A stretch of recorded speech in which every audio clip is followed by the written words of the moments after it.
अस्सलाम वालेकुम and welcome to fast sports. You are watching golden boot. I am your host Ali Mirza और मेरे साथ मौजूद है सहरियाब आफरीदी। ये नजर डालते हैं प्रोग्राम में आज की टॉप स्टोरीज पर।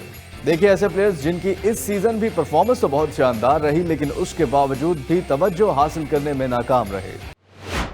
ला लीगा में सबसे ज्यादा असिस्ट करने वाले फ्रांस के खिलाड़ी, स्टार खिलाड़ी कौन थे, जानिए आज के प्रोग्राम में। माइकल ओलिसे ने क्रिस्टल पैलेस के कामयाब सीजन में किया अहम किरदार अदा। निकोलस फुलकर्क जर्मन लीग में सबसे ज्यादा गोल करने के बावजूद भी तवज्जो हासिल करने में नाकाम रहे। पाकिस्तान प्रीमियर लीग का मुतालबा कर दिया गया, किसने किया यह मुतालबा और क्या पूरा होगा यह मुतालबा, देखिए आज के प्रोग्राम में।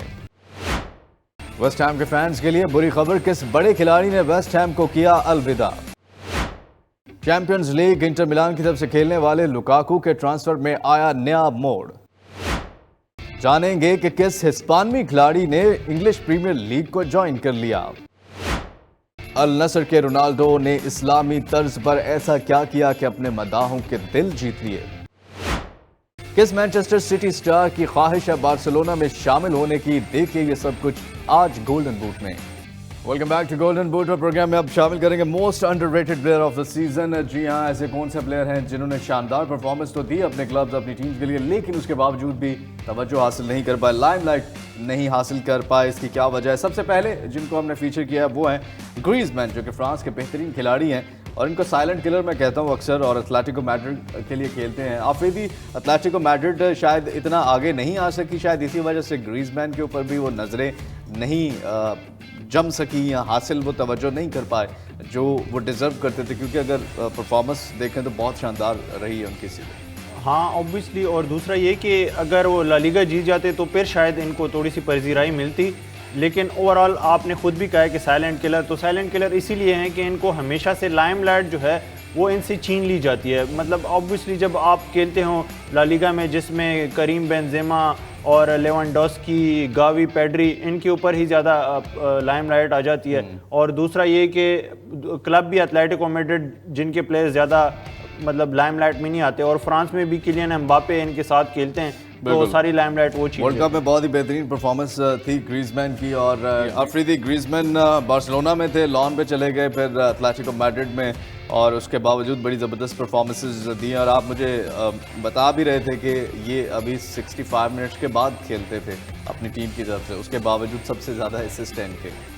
ये लॉन वाला क्या मामला है, इसके बारे में तो थोड़ा बताइए। एक्चुअली में ये पूरी स्टोरी वो है कि बार्सिलोना ने जब नेमार को बेचा था तो 4-5 खिलाड़ी उसके प्राइस पे लिए थे और वो मोस्टली फेल्ड प्लेयर्स थे। एथलेटिको मैड्रिड से ये आए थे बार्सिलोना में, फिर जब बार्सिलोना में नहीं चल पाए तो बार्सिलोना ने वापस एथलेटिको मैड्रिड को लोन पे दे दिया। फिर दूसरे साल फिर अगेन लोन एक्सटेंड हो गया, और उस लोन में शर्त ये था कि अगर आपने इतने मिनट से ज़्यादा खिलाया, मतलब अगर 50% ऑफ द मैच उससे ज़्यादा आप खिलाते हैं तो आपको हमें परमानेंट फ़ी देनी पड़ेगी और आपको प्लेयर को ख़रीदना पड़ेगा। अगर आप लोन पे ही रखेंगे तो आपको कम मिनट खिलाने पड़ेंगे, और उसका मतलब ये था कि आपको 60 मिनट के बाद इसको इंक्लूड करना है मैच में।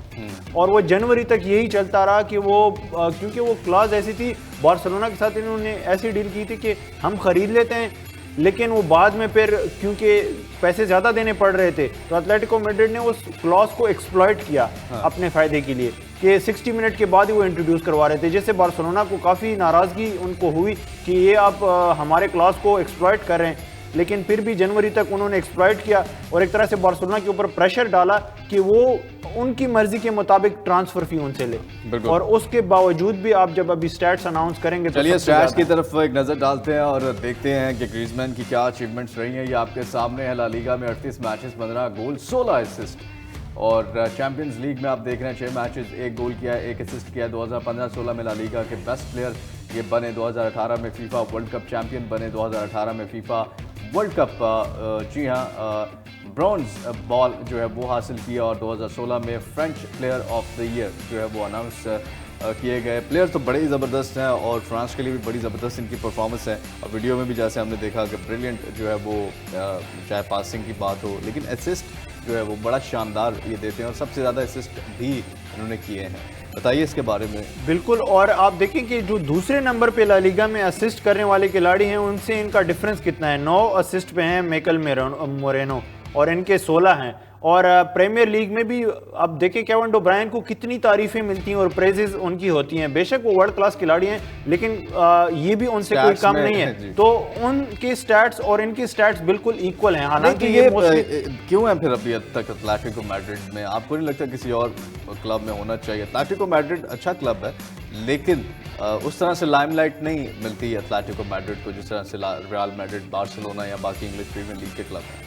अच्छा, आप जो इवन व्यूअर्स हमेशा से ये क्वेश्चन पूछा जाता है कि बार्सिलोना और रियल मैड्रिड में प्लेयर्स क्यों जाना प्रेफर करते हैं, ये उसकी मेन वजह। आप देखिए एटलेटिको मैड्रिड में इतनी शानदार परफॉर्मेंस दे के भी ना तो ये बैलन डोर के पोडियम तक भी नहीं आ सके और ओवरऑल उतनी लाइमलाइट भी। लेकिन अगर यही प्लेयर यही परफॉर्मेंसेज रियल मैड्रिड या बार्सिलोना के लिए देते तो बहुत ज़्यादा इनको तारीफ भी मिलती और बैलन डोर भी जीतते। तो इसलिए प्लेयर्स वहाँ जाना प्रेफर करते हैं। इन्होंने बार्सिलोना तो गए थे, लेकिन बार्सिलोना के सिस्टम में उस तरह से फिट इन नहीं हो सके, तो इसलिए फिर वापस एटलेटिको मैड्रिड आए। और एटलेटिको मैड्रिड में इसकी फैमिली काफ़ी सेटिस्फाई है, तो उस वजह से भी ये एटलेटिको मैड्रिड में है। जी हाँ, Griezmann most underrated player of the season में नंबर 1 पे हमने फीचर किया। और अब हम जिनकी बात करने जा रहे हैं वो है माइकल ओलिसे। ये क्रिस्टल पैलेस के लिए खेलते हैं और बहुत ही ज़बरदस्त खिलाड़ी हैं।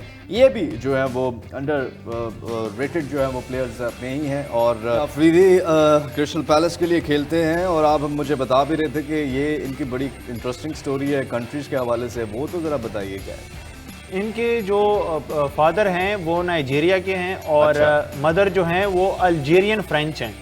और ये खुद इनकी पैदाइश लंदन में हुई है। तो इनके पास एक तरह से फ्रीडम था कि ये इंग्लैंड के लिए भी खेल सकते थे, फ्रांस के लिए भी, अल्जीरिया के लिए भी और नाइजीरिया के लिए भी। अच्छा। और इन्होंने अभी तक तो जो अंडर 20 लेवल है, अंडर 21, 23 लेवल, उसमें फ्रांस को रिप्रेजेंट किया है। अगर अभी भी चाहें तो ये किसी भी और कंट्री के लिए स्विच कर सकते हैं। बिल्कुल ठीक। और क्या आप जो है वो इनकी परफॉर्मेंस के हवाले से कहेंगे इतने मोस्ट मतलब अंडररेटेड क्यों हैं ये क्रिस्टल पैलेस में खेलने की वजह से? हालांकि ये तो इंग्लिश प्रीमियर लीग के प्लेयर हैं, तो आपको क्या इसकी रीज़न लगती है? वाकई में यही रीज़न है कि क्योंकि अगर ये प्रीमियर लीग में भी ऑब्वियसली जब आप लोअर मतलब जो टीम्स हैं उसके लिए खेलते हो तो आपको उस तरह से लाइमलाइट नहीं मिलता। अगर यही परफॉर्मेंसेज इन्होंने लिवरपूल, टॉटनहम, चेल्सी में दी होती तो अभी एटलीस्ट जो टॉप 10 प्लेयर्स हैं असिस्ट में से, अब प्रीमियर लीग में आप जब दिखाएंगे भी व्यूअर्स को तो असिस्ट में इनका अच्छा खासा नंबर है। स्टैट्स दिखाते हैं माइकल ओलिसे के स्टैट्स आपके सामने। अपीयरेंसेस आप देख रहे हैं 40 हैं, गोल्स 2 और असिस्ट। जी हाँ, बिल्कुल जैसे आप कहते हैं 11 असिस्ट है। पास सक्सेस जो है वो 78.4 है, की पास पर गेम 1.9 है, रेटिंग 6.98, ऑलमोस्ट 7। जी हाँ, अफरीदी असिस्ट में आपने भी कहा काफ़ी अच्छे हैं। तो फ्यूचर आपको जो है वो इनका क्रिस्टल पैलेस में नज़र आ रहा है या किसी की नज़र पड़ेगी इन पे भी इस तरह के स्टैट्स देख के? बहुत ही शानदार परफॉर्मेंसेज है। और अगर रिसेंट पास्ट में हम किसी और बड़े क्लब के लिए देखें तो मुझे हैरानी नहीं होगी। अभी तो सिर्फ 21 साल के हैं। पहले इनकी जो एकेडमी थी बचपन में वो आर्सेनल, फिर ये चेल्सी गए, चेल्सी के साथ इन्होंने 6 साल एकेडमी में गुजारे, फिर 1 साल मैनचेस्टर सिटी की एकेडमी में, फिर आके ये काफ़ी ज़्यादा एक्सपीरियंस भी ले लिया है। हाँ, बड़े बड़े क्लब्स की एकेडमी से निकल के आए हैं, तो ऑब्वियसली टैलेंट तो ज़्यादा है। क्रिस्टल पैलेस में इन्होंने अपना लोहा भी मनवा लिया है। तो अभी वो कहते हैं ना, knocking on the door of big clubs. तो अब देखते हैं कि कब इनको वो चांस मिलता है। चलिए लेट्स सी क्या फ्यूचर होता है और किस क्लब को ज्वाइन करेंगे। यहाँ पर नेक्स्ट प्लेयर जो हमने फीचर किए हैं वो है निकोलस फुलकर्ग। और बहुत ही शानदार प्लेयर हैं ये, जर्मनी से खेलते हैं और वर्डर ब्रेमन के लिए क्लब लेवल पे खेलते हैं। अफरीदी टॉप गोल स्कोरर हैं ये जर्मन बुंडेसलीगा के, जबकि वर्डर ब्रेमन जो है वो कहीं हमें टॉप 10 में भी दिखाई नहीं देती। बिल्कुल ऐसे ही है और इनकी काफ़ी शानदार परफॉर्मेंसेज है। टॉप गोल स्कोरर होने के बावजूद भी वर्डर ब्रेमन 13वें पोजीशन पे उन्होंने फिनिश किया है। तो आप देखें कि कितना बड़ा इम्पैक्ट है। आप इनके गोल अगर आधे भी कर दें तो रिलीगेशन बैटल में चली जाती वर्डर ब्रेमन, और बड़ी मुश्किल से बचती। और क्योंकि इनका इतना नाम नहीं आता, थोड़े से इनका वेट भी ज़्यादा है बाकी प्लेयर्स की निस्बत। इनको गर्ड मूलर जो कि लेजेंडरी जर्मन स्ट्राइकर थे उनसे तशबीह दी जाती है। लेकिन किसी बड़े क्लब के अभी भी आप देखेंगे कि ट्रांसफ़र लिस्ट में आपको नज़र नहीं आएगा। 30 ईयर्स के हो गए हैं और वर्डर ब्रेमन से इन्होंने शुरुआत की थी, फिर नूरमबर्ग और हैनोवर के लिए भी खेला बीच में, फिर वापस वर्डर ब्रेमन आए। चले स्टैट्स पे एक नजर डालते हैं, फिर अगला सवाल आपसे पूछूंगा। स्टैट्स इनके दिखाई जी, आप देख रहे हैं 28 अपीयरेंसेस दी, गोल 16 थे, असिस्ट में भी अच्छे हैं, 5 असिस्ट किए हैं। बॉल एक्शंस आप देख रहे हैं 1286, डिस्टेंस आप देख रहे हैं 273.4, पेनल्टीज 5 ली हैं और टॉप गोल स्कोरर रहे हैं ये वर्डर ब्रेमन की तरफ से। जर्मन बुंडेसलीगा का, जहाँ पे डॉर्टमंड जैसी टीमें भी है, जहाँ पे बाकी टीमें भी है, उस जैसी अफ्रीदी लीग में जो है वो आपका टॉप स्कोरर होना, आपको लगता है अब चलें 30 साल के तो हो गए हैं, लेकिन शायद एंड जो है वो किसी बड़े क्लब में हो सकता है इनका, या शायद हो जाए? वही तो सबसे बड़ा मसला है, अंडररेटेड उस लिहाज से भी ये हैं कि कोई ट्रांसफ़र न्यूज़ हम कितने पिछले जब से लीग ख़त्म हुए तो ट्रांसफ़र न्यूज़ ही दे रहे हैं, तो उसमें कहीं भी इनका किसी भी बड़े क्लब के साथ लिंक अभी तक इस्टेब्लिश नहीं हुआ, नज़र नहीं पड़ी, कोई इनके ऊपर नज़र नहीं पड़ी किसी बड़े क्लब की। ऑब्वियसली जर्मन लीग में ही स्विच कर सकते हैं, कोई टॉप 10 की टीम में जा सकते हैं, मतलब जो बाकी मतलब क्लब्स हैं जिसमें आरबी लाइप्जिग वगैरह आ जाती है। मुझे नहीं लगता कि इवन डॉर्टमंड तक भी इनको, क्योंकि थोड़ा सा बल्कि साइड पे हैं, तो शायद ये वजह हो सकती है। लेकिन फिटनेस भी अगर इनकी खराब होती तो आप देखें तो जर्मनी में इनको चांस नहीं मिलता। वर्ल्ड कप में जर्मनी के लिए भी इन्होंने गोल स्कोर किए। चलिए बिल्कुल, अच्छा जर्मनी के लिए खेलते हैं ये, बिल्कुल वर्ल्ड कप में खेले और गोल्स भी स्कोर किए। बिल्कुल, तब तो लाइमलाइट में आना चाहिए। लेट्स सी इन पर किसी की नज़र पड़ती है या नहीं पड़ती, और हमारी नज़र पड़ चुकी है और वो है घड़ी पे, और यहाँ पर एक ब्रेक का वक्त हुआ चाहता है। Welcome back to golden boot, और हमें ज्वाइन कर चुके हैं मुआज़ अहमद, स्पोर्ट्स जर्नलिस्ट हैं और डोमेस्टिक फुटबॉल पे पाकिस्तान में क्या चल रहा है उसकी इनसाइड स्टोरीज हमें बता दें। मुआज़, प्रीमियर लीग की खबर आ गई है कि मुतालबा कर दिया गया है, पाकिस्तान फुटबॉल फेडरेशन की तरफ से किया गया है, किसकी तरफ से किया गया वो भी बताइए। पहले तो मुझे ये बताइए कि ये मुतालबात हैं क्या? पाकिस्तान प्रीमियर लीग का जो है वो इनेकाद करने का जल्द अज जल्द मुतालबा किया गया है, और इस सिलसिले में बिल्कुल कम्युनिटी में एक सेंटिमेंट है और लोग चाह रहे हैं कि जल्द अज जल्द ये हम भी तो काफ़ी दिनों से बात कर रहे थे ना कि कब होगी प्रीमियर लीग, होगी भी नहीं होगी, कितना अर्सा लगेगा। हमारी बातें मेरा ख्याल है पहुंच रही है, बस मैं इसीलिए हैरान हो रहा हूँ कि आपको बहुत करीब से और बड़े गौर से कोई सुन रहा है, और जैसे ही आप कोई बात कर रहे हैं और वो फौरन होती जा रही है। एनओसी की हमने बात की तो वो अगले दिन वो हो गया, और उसके साथ साथ, लेकिन ये चले अच्छी बात है, मुतालबा किया गया है। मुतालबात है क्या? मुतालबात में जो टॉप ऑफ द लिस्ट है वो ये है कि वो कहते हैं जी इस वक्त जो है हालात जो है प्रीमियर लीग के इनेकाद के लिए सबसे ज़्यादा बेहतरीन है। अच्छा, इस वक्त दोनों तंजीमों में जो एक मुसाबकत की या वो जो एक सर्द जंग चल रही थी, दोनों तंजीमें कौन सी हैं? ये पाकिस्तान स्पोर्ट्स बोर्ड है, normalisation committee including normalisation committee और पाकिस्तान फुटबॉल फेडरेशन। अब हालात वो जो सेंस कर रहे हैं वो ये कर रहे हैं कि जी इस वक्त से बेहतर हालात नहीं हो सकते। अच्छा, हमें अब अभी ये बेहतर है तो फिर बुरे, तो मतलब अभी बेहतर में इतने प्रॉब्लम्स आ रहे थे कल परसों, तो चले यार उनके असेसमेंट है, उसके बाद फिर क्या ऑफ कोर्स ये अब ये टोटली उनका गट है जो जिन लोगों ने ये बात की है, और ये किसी एक बंदे की जो बात नहीं है, ख्वाहिश नहीं है। एग्जैक्टली, ये इट्स अ ग्रुप सेंटिमेंट। और अच्छा, हालात साजगार है वो समझते हैं दोनों के, स्पोर्ट्स बोर्ड, नॉर्मलाइजेशन कमेटी और पाकिस्तान फुटबॉल फेडरेशन के। चले ये तो, और इस मुतालबे की एक और रीज़न ये भी है, वो कहते हैं जी कि एशियन फुटबॉल कन्फेडरेशन की जानिब से जो क्लब चैम्पियनशिप्स होती हैं, एटलीस्ट उसमें कम्पीट करने के लिए हमें ज़्यादा से ज़्यादा मैचेस चाहिए, हमें ज़्यादा से ज़्यादा मौके चाहिए। एशियन जो AFC लेवल की जो चैम्पियनशिप्स हैं, उस लेवल के फुटबॉल खेलने के लिए तो एटलीस्ट हमें इतना इक्विप्ड कर दें, हमें इतनी ज़्यादा जो मैचेस हैं, इतने फ्रीक्वेंटली मैचेस दें कि हम उस एनवायरनमेंट के लिए अपने आप को एक्लेमेटाइज कर सकें। और अब ये किसी एक बंदे की ख्वाहिश नहीं है जैसे कि बात हो रही थी, और मुझे ये लग रहा है ये मुतालबा कहीं इसलिए तो नहीं पेश किया गया कि कल पाकिस्तान स्पोर्ट्स बोर्ड ने इनको कहा कि हमें जो है वो आप रिटर्न में लिख के दें कि पाकिस्तान जो मेंस टीम है उनकी जो परफॉर्मेंस रही है, जो ये एक टसल चल रही है, उसके बाद जो है ये, क्योंकि अभी नाम तो नहीं सामने आए कि किसकी, of course Pakistan sports board की तरफ से तो मुझे नहीं लगता ये आए होंगे मुतालबात, ये फेडरेशन की तरफ से ही कुछ लोगों के आए होंगे, तो ये वो टसलबाजी तो नहीं चल रही कि उन्होंने अब ये कहा है तो चले हम जो है वो कहते हैं जी कि जल्दी जल्दी प्रीमियर लीग करवाएं। ये मुझे भी यही लग रहा है। अगर हम we want to find out कि इस ख्वाहिश के पीछे जो चाहते हैं कि पाकिस्तान प्रीमियर लीग जल्द अज जल्द हो जाए, और जिन दे आर पुटिंग प्रेशर और वो बाउंस बैक कर रहे हैं कि वो प्रेशर वापस भेज, लेकिन ये टसल अच्छी है, ये इसलिए अच्छी है व्यूवर्स के, चले इसमें जो है वो कोई ना कोई रिजल्ट्स तो निकलेंगे, कुछ ना कुछ तो निकलेगा। तो लेकिन अगर लीग कमेंट्स कराई भी जाती है, अगर लीग का इजरा हो जाता है, अभी हो जाता है, अगर इस सेंटिमेंट को, क्योंकि ये कंटेजियस हो रहा है ये सेंटिमेंट जो है, अगर किसी एक मखसूस ग्रुप को लग रहा है ना कि इस वक्त हालात ठीक हैं, तवज्जो भी मिल रही है हमें, तो इस वक्त ये टूर्नामेंट हो जाना चाहिए। आप जरा बताएं तो सही, वैसे इनसाइड आपके पास खबरें होती हैं कि किसकी तरफ से ये मुतालबात, या किस ग्रुप ने लीड कौन कर रहा है, या ज़्यादा लोग किस, चले अगर आप नाम नहीं बता सकते तो ज़्यादा जो वो क्या कहते हैं कि जो एम्फसाइज है वो किसकी तरफ से? I think it's a group of people. इसमें सर्विसेज ऑर्गेनाइजेशंस के कुछ ऑफिशियल्स भी हैं, इसमें वो डिपार्टमेंट्स, अच्छा, बिल्कुल ठीक। इसमें वो डिपार्टमेंट्स भी हैं जो खेलते हैं पाकिस्तान प्रीमियर लीग, और फिर कुछ क्लब्स के भी आप जब तवज्जो मिलती है तो ऑब्वियसली आप यू गेट कैरिड अवे। तो मुझे भी यही लग रहा है कि जैसे जैसे फुटबॉल की तरफ तवज्जो जा रही है, ध्यान जा रहा है, तो अब आपको शायद याद होगा कुछ अर्सा पहले वजीर आजम का भी एक डायरेक्टिव था इस बारे में कि डिपार्टमेंटल फुटबॉल जो है उसकी रेस्टोरेशन के लिए काम किया जाए।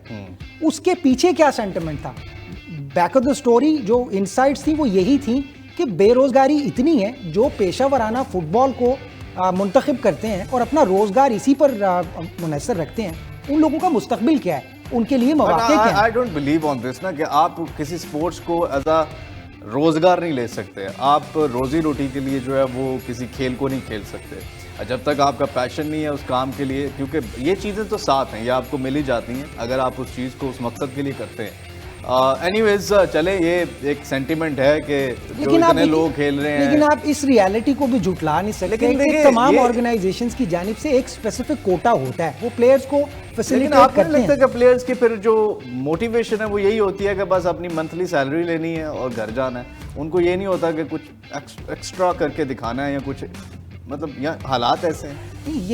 ये इंटायरली डिपेंड करता है जिस ऑर्गेनाइजेशन ने उन्हें ऑन बोर्ड किया है, वो उनको ऑन जॉब ट्रेनिंग्स देते हैं, अपने लिए काबिल इस्तेमाल कैसे बनाते हैं। आइदर उन्होंने सिर्फ उनको फुटबॉल खिलाना है या स्पोर्टिंग एक्टिविटीज़ के लिए यूज़ करना है, या उनको बाकायदा अपने पेरोल पे आकर उनको एक वैल्यूएबल और एक यूजेबल रिसोर्स बनाना है। ये तो उनका इंटरनल मैटर है ना। ठीक है। हमारा यहाँ पर स्कोप ऑफ डिस्कशन ये है कि जो भी खिलाड़ी पेशा वराना फुटबॉल लेते हैं, अगर ये नहीं होंगे तो पाकिस्तान प्रीमियर लीग में टीमें कम हो जाएंगी ना, टीमों की तादाद कम हो जाएगी, प्लेयर्स नहीं होंगे, प्लेयर्स का कोटा कम होता जाएगा। ये मुझे ये तो बताएं कि ये जो लीग है, प्रीमियर लीग, मुतालबात अब आ गए हैं और किसने किए हैं ये हमें नाम नहीं, अभी it's a group of people, community का सेंटिमेंट है, आप किसी एक को नहीं कह सकते। अच्छा सॉरी, ये जिम्मेदारी जो है लीग की किस पे होगी करवाने की? ये नॉर्मलाइजेशन कमेटी इसकी रिस्पॉन्सिबल है, इसकी जिम्मेदारी हुकूमती ऑर्गेनाइजेशंस पाकिस्तान स्पोर्ट्स बोर्ड पे जाती है, और obviously partially Pakistan football federation को भी अपना कोऑपरेशन एक्सटेंड करना पड़ेगा लीग की सक्सेसफुल कमेंसमेंट के लिए। और सबसे अहम बात इस लीग की सक्सेसफुल कमेंसमेंट के लिए ये है कि स्पॉन्सर्स अगर तो राउट होते हैं पाकिस्तान फुटबॉल फेडरेशन और उसके मेंबर्स से, कोई उनकी एंटरप्रेन्योरल कमिटमेंट होती है, तो वो एक that's going to be a whole different level. अगर वो सरकारी तंजीमों की तरफ से आती हैं तो वो ऑब्वियसली उसका मयार और होगा, they will be a significant difference, और वो आपको will meet the eyes, you'll get to know, आपको पता चल जाएगा कि इसका मयार क्या है। अगर प्राइवेट सेक्टर की, गैर सरकारी तंजीमों की या नीम सरकारी तंजीमों की ताउन के साथ, इश्तराक के साथ टूर्नामेंट होता है, तो आपको उसके अंदर जो होने वाली इन्वेस्टमेंट है, सरमायाकारी है, उसमें एक वाज़ेह फ़र्क दिखाई देगा। ये इसीलिए ये डिपेंड करता है। अब मैं मिसाल देना चाहूँगा क्रिकेट की। हबीब बैंक प्राइवेट ऑर्गेनाइजेशन है, लेकिन वो पाकिस्तान सुपर लीग में जिस तरह उन्होंने पैसा या जो सरमायाकारी इन्वेस्टमेंट जो आई है, बैनुल अक़वामी खिलाड़ियों को उन्होंने बुलाया, वो मयार आप सेट करने में कामयाब हुए हैं। पूरी दुनिया से लोगों की ख्वाहिश है कि जी इनके बॉलर इतने तेज़ हैं कि हम यहाँ जाकर खेलें। इसी तरह अगर आप अपने फुटबॉल लीग का मयार बेहतर बनाना चाहते हैं तो उसमें ये स्पॉन्सर्स और आपकी लीग के इजरा के लिए जो इसका एक रास्ता बनेगा, जो चैनल बनेगा, वो किसकी जिम्मेदारी होगी या वो जिम्मेदारी किसको दी जाएगी, ये बहुत डिपेंडेंट है। अच्छा, ये मुतालबात अब कर दिए गए, आपको लगता है ये मुतालबात पूरे होते हुए भी नज़र आएंगे, या फिर आगे से वही बात होगी कि कुछ मुतालबात हम मानेंगे या वो नए मुतालबात कर दें कि आप पहले ये बता दें, वो कर दें? मतलब कुछ फाइनलाइज होती हुई चीज़ें आपको लगता है कि हो जाएंगी नियर फ्यूचर में? ये होना जो है उसका इन्हिसार एक तो दिलचस्पी पे है, दूसरा ये है कि टीम्स अपनी दस्तयाबी दें। अगर तो ये दोनों चीज़ें एक साथ हो जाती हैं तो ऑफ कोर्स की दस्तयाबी क्या आपको लगता है कि नहीं है उस लेवल पे जिस तरह से अगर ये ऐलान कर दिया जाता है तो क्या वो सारी टीम्स अभी तैयार हैं खेलने के लिए प्रीमियर लीग, या उनमें कम टीम्स हैं जो पार्टिसिपेट कर सकती हैं? वो क्या क्राइटेरिया, थोड़ा सा उस बारे में अली, बताइए। बिलीव इट और not, this is so unfortunate कि जो सर्विसेज ऑर्गेनाइजेशंस हैं, पुलिस, आर्मी, पाकिस्तान एयरफोर्स, इनके अलावा जो कॉर्पोरेट सेक्टर से आती हैं या बैंक्स हैं, जैसे ADPP ज़रूरी तरक्कियाती बैंक, नेशनल बैंक की टीम हुआ करती थी, ये टीम्स जो हैं जो सेकंड डिवीजन में भी आ जाती हैं, नेशनल चैलेंज कप खेलती हैं। सर्विसेज ऑर्गेनाइजेशंस के अलावा जितनी टीम्स थी ना, उन सब ने अपने अपने कैंप डिसबैंड कर दिए हैं। उनके खिलाड़ी घरों को वापस लौट गए हुए हैं, ना प्रैक्टिस होती, क्योंकि जराए नहीं है इतने, लीग होना ना होना, ना ज़राए है ना फ्यूचर है। लीग की भी देखें ना, subject to subject to a lot of reason, league होती है नहीं होती, टीम के जो हाँ, टीम उनको ये नहीं पता ना कि एक डेट क्या है इस साल में, इस होनी month भी में है जो या है नहीं वो, होनी। हाँ, नहीं होनी, इसलिए इतनी उन्होंने गैर कहा। यकीनियत में फिर उन्होंने जो है वो डिसबैंड कर दिए हैं खिलाड़ी। अब सिवाय इन सर्विसेज ऑर्गेनाइजेशन के कोई भी एम्प्लॉयज़ को अफोर्ड नहीं कर रहा। अब जाहिर है जब आप प्लेयर्स को लेंगे उनमें से कुछ कॉन्ट्रैक्चुअल होंगे, कुछ डेली वेजर्स उसमें उस कोटा में भर्ती किए जाएंगे, कुछ मुस्तकिल मुलाजमत में होंगे। तो ये सारी चीज़ें देखने में आती हैं। कोई इस चीज़ की तरफ भी देखेगा, उनको दोबारा से मुतहर्रिक करने की कोशिश करेगा। अब टीम्स ही अगर नहीं होती तो फिर आप मुतालबात भी पूरे कर लें तो प्रीमियर लीग करवाने का फिर फायदा। प्राइम मिनिस्टर का डायरेक्ट इसमें इंटरेस्ट है। प्राइम मिनिस्टर ने जाती दिलचस्पी ली है और उन्होंने डायरेक्टिव दिया है इस पर कि जी डिपार्टमेंटलाइजेशन जो है या डिपार्टमेंटल जो फुटबॉल की है उसको रिस्टोर किया जाए। और अब ये जो ग्रुप है जो डिमांड कर रहा है, इनकी एक बड़ी ख्वाहिश है कि अगर नॉर्मलाइजेशन कमेटी इन डिपार्टमेंट्स को रिस्टोर नहीं कर पाती तो इनके खिलाफ सख्त कार्रवाई की जाए। वो लोग तो इस हद तक जा रहे हैं, तो इसका मतलब है इसके पीछे वही सेंटिमेंट है। करेंगे सख्त कार्रवाई अगर इन चीज़ों को जो है वो सीरियसली इन्होंने नहीं लिया। चलिए लेट्स सी। और ये अच्छी खबर है वैसे आपने जो बताई है कि प्रीमियर लीग का मुतालबा जिन्होंने भी किया है खैर ख्वाह ही है कि वो चाहते हैं कि पाकिस्तान में फ़ुटबॉल को फ़रोग मिले, और उम्मीद करते हैं कि इसको अंडरस्टैंड भी किया जाएगा। और चले सारे मुतालबात तो नहीं, लेकिन कुछ मुतालबात पूरे होने चाहिए। और उसके बाद जो है हम वैसे इनसाइड आपसे नेक्स्ट शो में जानना चाहेंगे कि ये किन की तरफ से मुतालबा आया है और कहाँ तक ये बात पहुँची है या कहाँ तक, और यकीनन आप बताएंगे भी। आज बहुत शुक्रिया माज, आज आपने हमें ज्वाइन किया है। यहाँ पर एक छोटी सी ब्रेक का वक्त हुआ चाहता है। Break. Welcome back to golden boot. और प्रोग्राम में अब शामिल करेंगे हम दुनिया में क्या चल रहा है फुटबॉल की और क्या लेटेस्ट हैपनिंग्स हो रही हैं सोशल मीडिया में, ट्वीट्स का सिलसिला। पहली ट्वीट हमारे पास कौन सी है, दिखाइए जी। पहली ट्वीट में आप देख रहे हैं Lukaku's transfer saga just got wild, Juventus enter the mix. Inter Milan में तो आफरीदी बुरी परफॉर्मेंस दी थी इन्होंने चैंपियंस लीग के फाइनल में, और वो तो अभी तक मैं भूल नहीं सका कि कैसे इन्होंने वो गोल मिस कर दिया था। अब ये क्या खबर है कि ट्रांसफ़र की जो खबरें हैं अब नया मोड़ आ गया उसमें। इंटर मिलान ने इनको परमानेंट खरीदने की कोशिश की, जिसमें उन्होंने 30 million plus 5 million add ons में दिए 35 मिलियन। तो वो बात चल रही थी चेल्सी के साथ, और इंटर मिलान पूरी उम्मीद थी कि हम ये डील फाइनलाइज कर लेंगे, क्योंकि चेल्सी ने तो ऑब्वियसली उनके प्लान्स में नहीं है और इन्होंने जान छुड़ानी थी। लेकिन बीच में इनके एजेंट ने और इन्होंने यूवेंटस के साथ अभी कल परसों में ही बात की है, जिससे थोड़ा सा इंटर मिलान भी नाराज़ हुआ है और शायद वो बैकआउट कर जाए, और इन्होंने यूवेंटस को ज्वाइन करने की ख्वाहिश एक तरह से जाहिर कर दी। अच्छा। और यूवेंटस ने फिर पेशकश कर दी चेल्सी को, जिसमें वो 37.5 million plus 2.5 million add on, मतलब उतनी ही पैसे, लेकिन वो 5 मिलियन बोनस दे रहे थे। ये थोड़ी सी ट्रांसफ़र फी बढ़ा के और प्लस 2 बोनस दे रहे हैं। तो अब चेल्सी के लिए मतलब कोई फ़र्क नहीं, चाहे वो ले या वो ले। हाँ, चेल्सी के लिए, चेल्सी ने तो जान छुड़ानी है, वो कोई भी क्लब ले उनको तो पैसे। इंटर मिलान, आपको नहीं लगता इंटर मिलान की तरफ ही जाना चाहिए यूवेंटस का अब जो जा रहे हैं, क्योंकि इंटर मिलान की तो परफॉर्मेंस बड़ी अच्छी रही है रिसेंट पास। हाँ, और इंटर मिलान ने इतना इन्वेस्ट भी किया है और मुश्किल टाइम में वापस अपने क्लब भी लेके आए हैं, तो थोड़ा सा ज्यादती है। पहले अगर उन्होंने यूवेंटस जाना ही था तो पहले से यूवेंटस के साथ कर लेते अपनी। मुझे तो लगता है कि थोड़ा बहुत जो लाइमलाइट में भी हैं वो इंटर मिलान की वजह से ही है। अगर यूवेंटस चले गए तो जो उनका क्राइसिस चल रहे हैं उसके बाद ये लाइमलाइट से भी जाते रहेंगे। हाँ, अब यूवेंटस के साथ इन्होंने कोई प्रीमियर, चैंपियंस लीग और यूरोपा लीग किसी भी यूएफए कंपटीशन में अब अगले सीजन तो हिस्सा लेना ही नहीं है। चलिए लेट्स सी क्या करते हैं लुकाकू, क्या फाइनल मैच की तरह अपनी ज़िंदगी में भी ब्लंडर करेंगे या फिर कोई अच्छा डिसीजन लेंगे। नेक्स्ट हमारे पास क्या है आइए आपको दिखाते हैं। और नेक्स्ट है officials confirm Pau Torres joins Aston Villa on permanent deal from Villarreal for 32.5 million fee plus 5 million add ons. जी आफरीदी। जी बिल्कुल, पावर टॉर्च काफ़ी इंटरेस्टिंग साइनिंग है।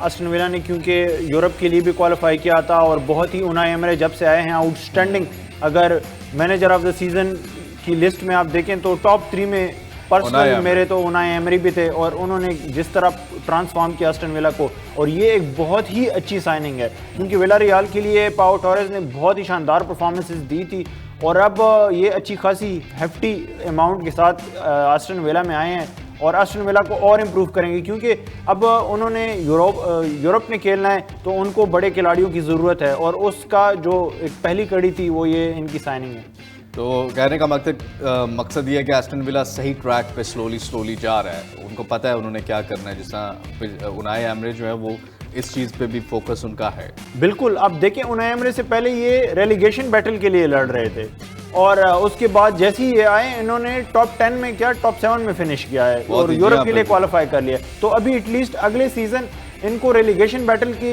थ्रेट नहीं होगी, इनको टॉप 10 में अपनी जगह वापस मुस्तहकम करने की, बल्कि 7 से शायद 5 में आने की कोशिश करें। लेट्स सी पाओ टोरेस जो है उनके ज्वाइन करने से कितना बड़ा बूस्ट मिलता है एस्टन विला को। नेक्स्ट हमारे पास क्या है ये आपको दिखाते हैं। और next, Bernardo Silva has decided to temporarily put aside the offers from PSG and Saudi Arabia and focus on a move to Barcelona. It's his priority. Afridi, ये जो खबर आई है, सिटी के प्लेयर हैं और सिटी ने ट्रैवल जीता है, बार्सिलोना जाना चाहते हैं। बिल्कुल, बार्सिलोना के व्यूवर्स पहले हालात बता दें क्या है कि बार्सिलोना तो अभी फाइनेंशियल क्राइसिस में से, ऑल दो ला लीगा टाइटल जीता है लेकिन जो फाइनेंशियल बेज़ाब्तगियाँ उनकी सामने आई हैं अभी तक उनसे निकल नहीं पाई। बिल्कुल ऐसे ही है और अभी भी बार्सिलोना इनके लिए 60 मिलियन से ज़्यादा पैसे मैनचेस्टर सिटी को दे ही नहीं सकती, तो इनकी जो ख्वाहिश है ना वो शायद ख्वाहिश ही रह जाए अगर मैनचेस्टर सिटी ने ज़्यादा। लेकिन ये देखने की बात है कि आप खुद देखें व्यूवर्स के कितना ज़्यादा इंपॉर्टेंस है क्लब्स की, कि बार्सिलोना में ट्रेबल जीतने वाली टीम का एक स्टार खिलाड़ी जो है वो जाना चाहता है, ऑल दो कि उनके क्या हालात हैं। ये रियल मैड्रिड, बार्सिलोना, ये क्लब्स ऐसे हैं कि यहाँ पर हर बड़ा खिलाड़ी चाहे जैसे भी हालात हो वहाँ पे खेलना चाहता है, वहाँ पे जाना चाहता है। क्यों अफरीदी? जी बिल्कुल, उनकी लेगेसी का पार्ट बन जाता है ना, आपके सीवी पे आ जाता है कि आप इन क्लब्स के लिए खेल चुके हैं और अब मैनचेस्टर सिटी के साथ तो सब कुछ जीत चुके हैं। अगले सीजन, पिछले सीजन भी ये जाना चाह रहे थे लेकिन फिर पेप गार्डियोला ने इनको रोका, अब तो रोकने की भी जरूरत नहीं है और बार्सिलोना जाने में मैनचेस्टर सिटी भी इनको फैसिलिटेट करेगी, मुझे नहीं लगता कि वो इनका रास्ता बंद करेगी। इन्होंने खुद जब ख्वाहिश जाहिर कर दी है तो आपको नहीं लगता कि अब पैसों का मामला कोई इतना इंपॉर्टेंट नहीं होगा इनके लिए? नहीं, अब फ्री में तो नहीं दे सकते ना बार्सिलोना को, ऑब्वियसली उनका मेन प्लेयर है, बहुत ही आउटस्टैंडिंग परफॉर्मेंस है तो वो ट्रांसफर फी तो मांगेंगे क्योंकि उन्होंने भी आगे इनकी रिप्लेसमेंट करी। आपको लगता है कि मांगेंगे कि बार्सिलोना कहेगी कि आई एम सॉरी? ऑब्वियसली क्योंकि पेप गार्डियोला भी बार्सिलोना के हैं और जो है आपस के ताल्लुकात इनके काफ़ी अच्छे हैं, तो मुझे नहीं लगता कि रुकावट बनेगी, यही अराउंड 50 से 60 मिलियन के बीच में ही कोई डील बन जाएगी डील और हमें बर्नार्डो सिल्वा फिर बार्सिलोना में खेलते हुए नजर आएंगे। नेक्स्ट हमारे पास क्या है?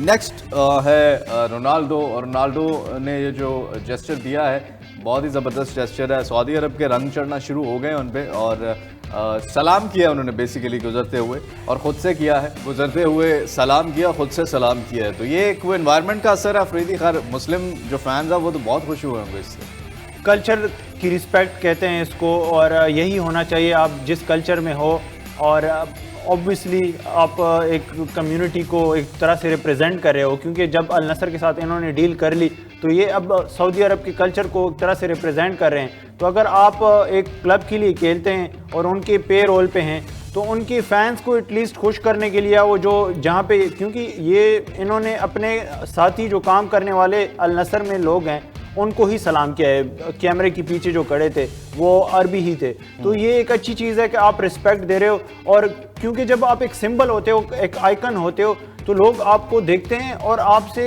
मतलब एक तरह से इंस्पायर होते हैं। तो बहुत सारे ऐसे लोग जो वेस्टर्न लोग हैं वो क्रिस्टियानो रोनाल्डो, लियोनेल मेसी, इनकी छोटी छोटी हरकतों से और एक्शन से इंस्पायर होते हैं और वो फिर अडॉप्ट करते हैं। तो अगर आप अच्छी चीज़ें रिप्रेजेंट करते हो तो आप एक तरह से एक कल्चर को ना सिर्फ प्रमोट कर रहे हो, बल्कि आप एक एक्सेप्टेंस भी लोगों में पैदा कर रहे हो। यानी आपके कहने का मकसद है, आपके तो फेवरेट हैं कि वो वक्त दूर नहीं जब हम ये भी कह सकते हैं कि रोनाल्डो ने इस्लाम कबूल कर लिया। आज की ब्रेकिंग न्यूज़, आज की सबसे बड़ी खबर, और पूरे मीडिया ने पागल हो जाना है, वेस्टर्न मीडिया ने, उस पर जितनी खबरें आएंगी सुर्खियों में कि रोनाल्डो ने इस्लाम कबूल कर लिया।